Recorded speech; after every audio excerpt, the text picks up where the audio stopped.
Hello and welcome back. Today I'm going to be peening the scythe blade. Peening is when you hit the very edge of the scythe blade with a hammer to draw out the blade. This makes the bevel longer. It means you can get a sharper blade and it will last longer before you need to sharpen it again. You want to be peening your blade once every 8 hours or so of mowing. So after a long day of mowing, you want to be peening it again to make it so it's ready for the next day. So I've had this scythe blade in storage over winter and it's gone a little bit rusty. So I'm going to first of all clean it off, and at the same time I'll check for any fractures in the blade. I'm using a 60 grit Gary Flex block. You can use any sandpaper from 30 to 120 and that should be fine. Just make sure that if you're using sandpaper then you use gloves, because of course you don't want to be cutting your fingers.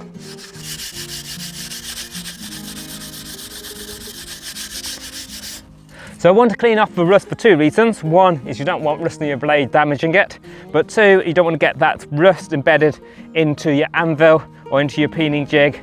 If you're finding that you're getting rust building up often on your blade and it's getting really fairly rusty, what I suspect has happened is you're not cleaning it off properly after each use. All I do is I get a rag and some water, just wipe it down, and remove all the sappy residue which can cause rust to build up. Also, sometimes people, if you're storing it over winter, will put oil on to stop rust building up. I don't do that, but that's why it's a little rusty now. If you do put oil on, then make sure you clean it off properly before you start sharpening it with whetstone again. Otherwise, that oil will go and clog up your whetstone, and then you need to use vinegar or something to clean that whetstone off.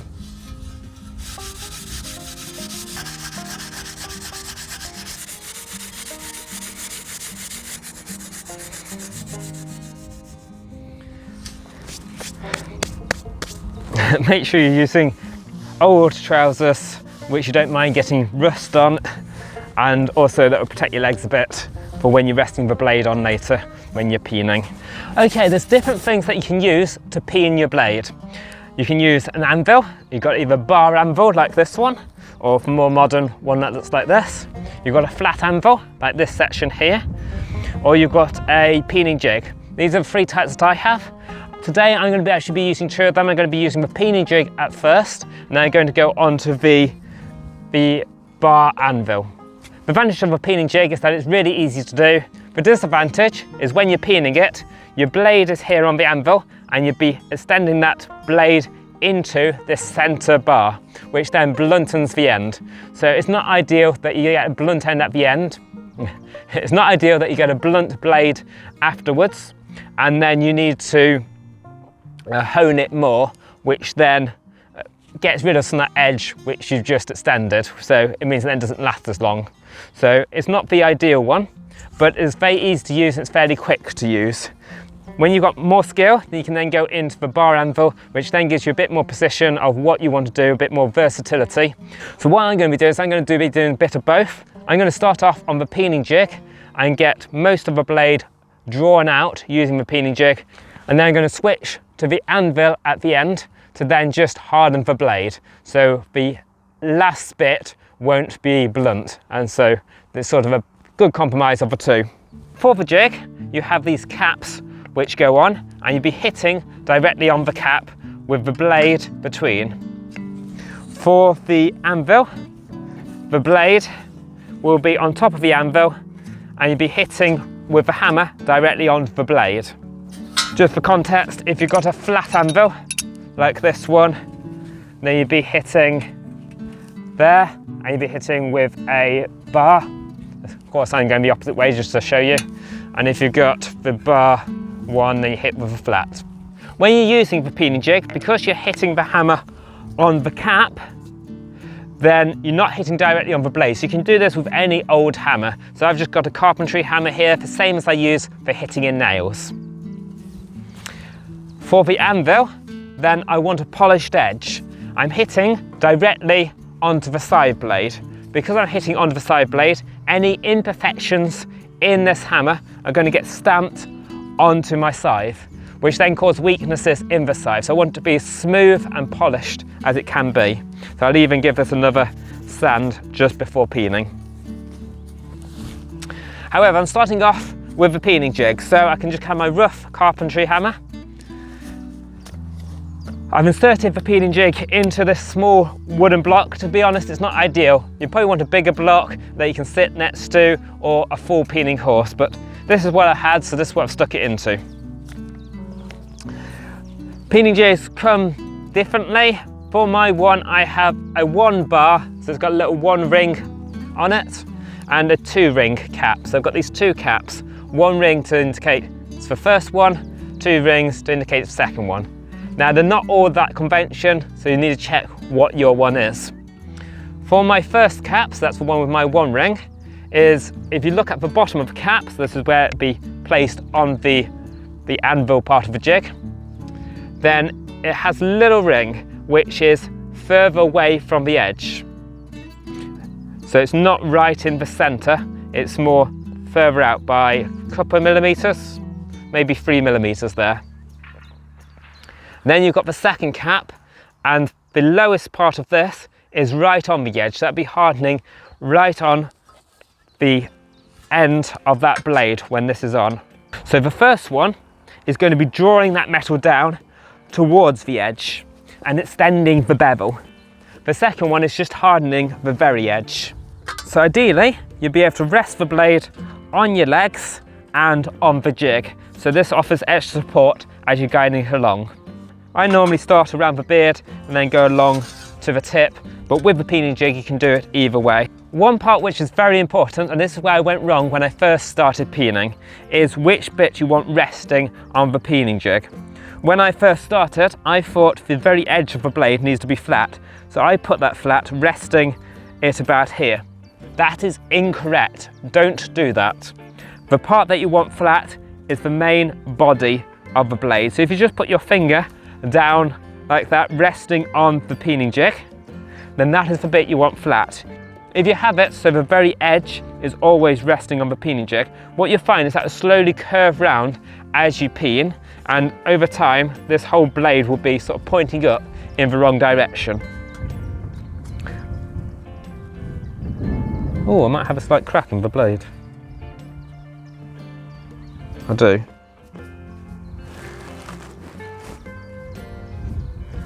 Okay, I've got a fractured fix in my blade. I should have done a proper check, so let's just do a proper inspection of this blade. Going down, that's all fine, apart from when I get to just here.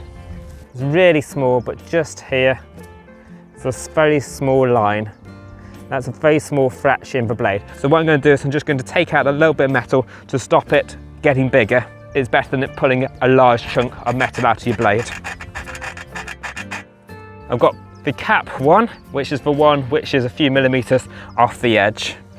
I'm going to start by resting that here. I'm going to rest this touching this metal part in the centre, but not forcing it in, just up to it, gently touching it. Put that cap on.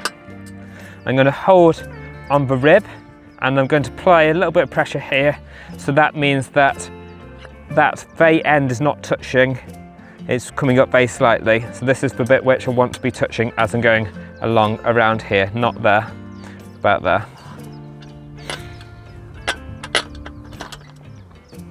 Okay, and then I just hit it on here and slowly go across, drawing it across as I go.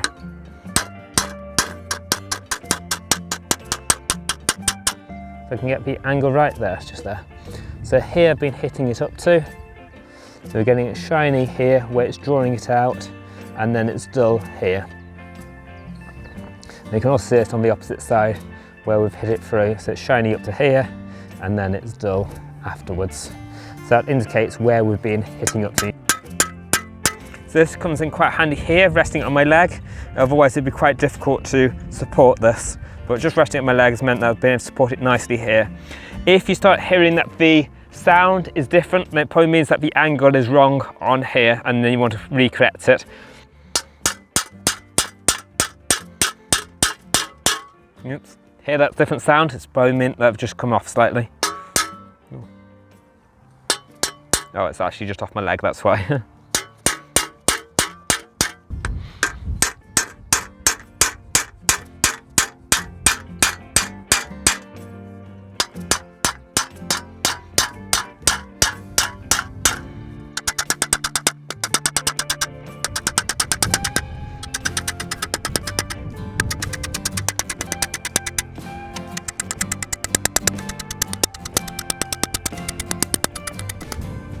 So if I was going to do it all on the jig, I'd now switch to cap number 2 and we'll continue with that.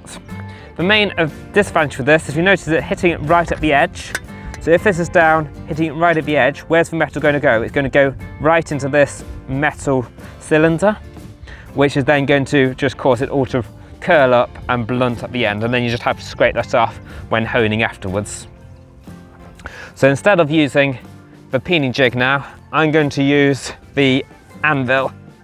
So as we have the first and the second cap on the peening jig, where the first cap hits 3 or so millimeters from the edge, the second cap will be hitting right on the edge. We want to do the same when we're using the anvil. So at the start we'll be 2 or 3 millimeters, or 3 or 4 millimeters from the edge, and what we're going to be doing is a circular motion. So for that first cap, we're going to be hitting with our elbow locked and our shoulder moving. So if you do that, to try that now, is you just try and do an action with your elbow locked and your shoulder moving. What you find is you do this sort of circular motion and you'll be hitting it and dragging down as you go. The second cap, which is just for hardening the edge, so the blade is going to be right on the edge here. You just want to be hitting down. You don't want to be drawing the material anymore. That's what you're doing previously, was drawing the material down to extend the bevel. On the second cap through, you just want to be, I've lost the second cap there. On the second cap, just hitting at the edge, you just want to be going down. So to do that, you keep your shoulder locked and your elbow moving. If you just try that, you can see that to go straight down. And you don't have this dragging effect, which you have when you're keeping your elbow locked and your shoulder moving. So I'm going to be resting it right on the edge, so that when I hit it, I'm just hitting it on the edge. And I'm going to be using that second approach where I keep my shoulder locked and my elbow moving.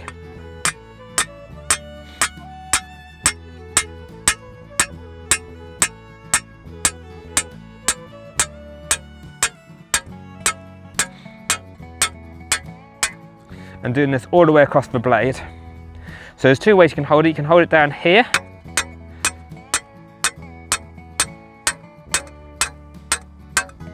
which can help to make it quite stable, but it's a little worrying because you've got your blade right there and there may be a risk of cutting. But this is how I got taught by one of the lead experts in British scything. The other way you can do is holding it behind.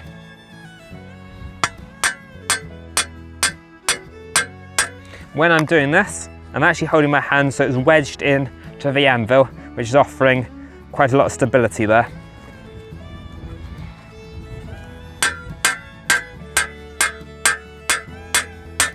And then using my thumb to guide across the blade as I'm peening.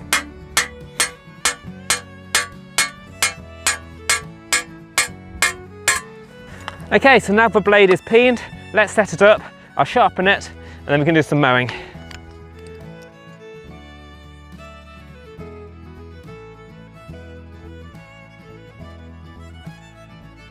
As we just peened the blade, it's going to need a good sharpen, so I'm just going to go through with each of my sharpening stones.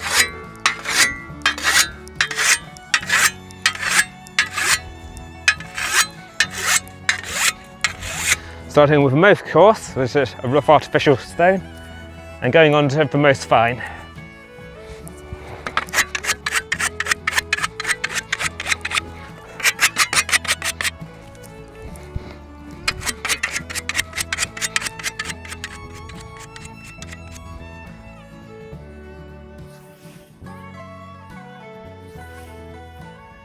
If you're interested in other videos on learning to scythe, then check out my channel where there's a whole playlist on learning to scythe, or check out my other videos on permaculture and living history.